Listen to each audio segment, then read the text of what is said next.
Երկրապահների կյանքի գործը եղել է Արցախ պահելը, ազատագրելը։ Եթե հարցնես երկրապահներին ինչ է կարել սաղ կյանքում, կասեն Արցախ ենք ազատագրել։ Այդ մեկը միայն արդեն հերիք է, բայց էր սաղ կյանքի գործը Սասունը պռավալ տվեց, հայտարարեց, թե Թավշյա խուժանությունը Արցախում հաղթանակից կարևոր էր, թույլ տվեցիք դառնա ձեզ ղեկավար։ Սասունն ու ՔՊ-ն հանձնել են հողերը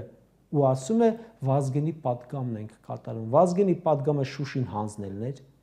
Երկրապահը Սասուն Միքայելյանը բերել դարձել է Նիկոլին քույր կառույց, այն Հանրապետություն կուսակցության նման մի բան է սարքել, ՔՊ կցորդ։ Այդ կառույցը դարձել է ՔՊ-ի համար փողով ստատուս գրող ֆեյքերի ֆաբրիկա։ Ապրիլի 23-ին Նիկոլը պետական բյուջեից 235 միլիոն դրամ է տալիս երկրապահին, 3 օր անց իրենց Facebook-յան էջում Ռոբերտ Քոչարյանի դեմ հոդված են գրում։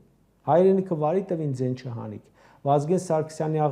արձանը պղծեցին ձեն չհանիք։ Մի հատ խրոխտ տեքստ չտեսանք, մի քանի կոպեկ փող տվեցին, մեկ էլ հոպ խրոխտ տեքստ Քոչարյանի դեմ։